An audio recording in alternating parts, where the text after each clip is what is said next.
Though colonies of pelicans, storks, herons, and cormorants are thriving in southern India, their presence belies the menace hanging over their environment.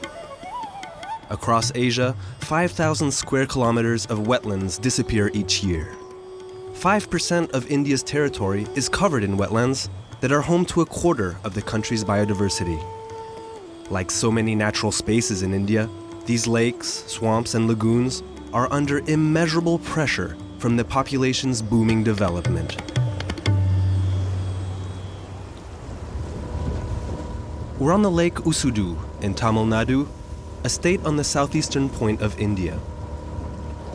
This freshwater reservoir is central to the ongoing wetland studies of Raphael Mathivet, a naturalist at the French Institute in Pondicherry. This thriving environment welcomes both migrating and local species of animals that are accustomed to the presence of humans, and for good reason. Urban sprawl and the need of agriculture have gradually encroached upon these biological hotspots that are desperately in need of conservation. This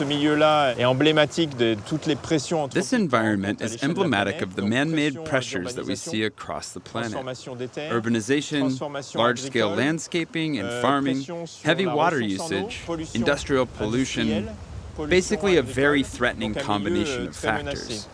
Nevertheless, in spite of all the dangers that have accumulated over the last 30 years, this environment has maintained a rich biodiversity, and we think the negative aspects are still reversible.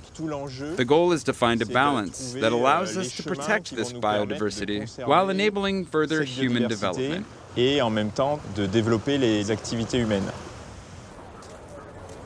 Tracking wetlands is only one branch of the research carried out by teams within the French Institute at Pondicherry.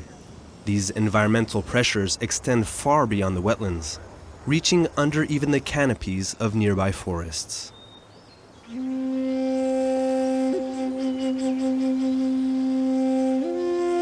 Over the last few decades, this vast forest stood along the edges of human settlements. Ancient trees welcomed the prayers and offerings of local populations who considered the forested spaces as dedicated to worship. Little by little, this devotion evolved into a religion, necessitating the construction of bigger and bigger temples and resulting in more and more deforestation. In the rare parcels spared by human activity, teams of botanists study the spatial distribution of species and regularly follow their growth. After selecting 10 square meters at the heart of this primal forest, researchers take census of the species present and analyze the shape of their leaves to determine the identity of each tree. It's a massive undertaking, one in which scientists want to involve the greater public. Thanks to a mobile application developed by the research team, users are able to fill out a questionnaire and identify the species they encounter.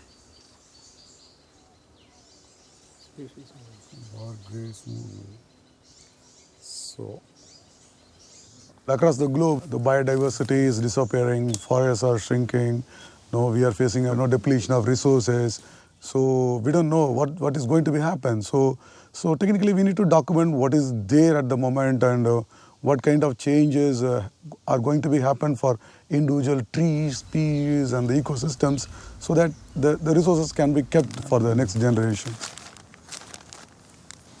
These ventures into the forest are also opportunities to gather new samples, with which the massive list of vegetation comprising Indian flora can be completed. Plants taken from this site will be added to the exceptional herbarium located at the French Institute at Pondicherry. Among these shelves, over 5,000 species have been collected and spread over nearly 30,000 pages. We keep on adding some new species from wherever we go, or new record to India, or new record to the state, or new record to the region, as well as we are rediscovering some of the species after 100 years or 150 years. In the field itself, we used to write the character of the tree. It's a tree or habit, mainly habit and habitat, and even the field characters like the flower color and if it fragrance or not, and fruit colors. Once it collected, we used to keep a tag on it. That's a reference number for the identification. It will be very useful. If this herbarium stands witness to the recent history of the region's vegetation, another collection enables scientists to look even farther back, to an era when humans were only just beginning to work the earth. In these boxes, some 15,000 samples of fossilized pollen are preserved, ancient witnesses to the ecological history of the region. This pollen possessed a hard shell, which preserved it long enough to be fossilized. In order to find these fossils, teams of palynologists regularly sift through layers of sediment below ground. The clays found in wetlands are ideal as their properties, like lower acidity, naturally preserve the pollen. The research team uses a core drill to dive below the surface and retrieve samples from the depths of the swamp.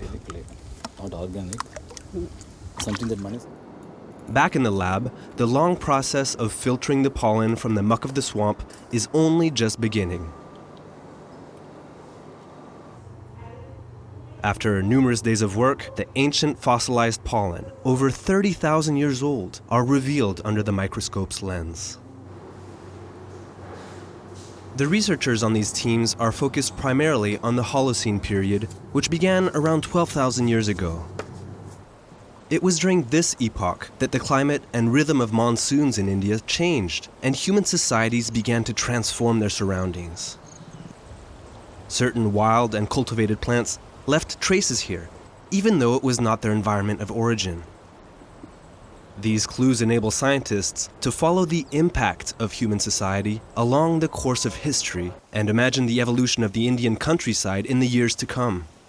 We all know that the vegetation cover was higher a few thousand years ago. But it's not just the vegetation cover, it is also the monsoon pattern. India is monsoon impacted. So monsoon pattern has fluctuated over the course of the last 10,000 years. And all these signatures are inferred based on pollen grains, mainly based on the plants that we identify in these sediment samples. I feel that the impact of human beings in modifying the landscape, for example, in South India, we have a very big issue with urbanization. And many of the real forest patches give way to townships and building up roads, and this has a bigger impact than climate change as such.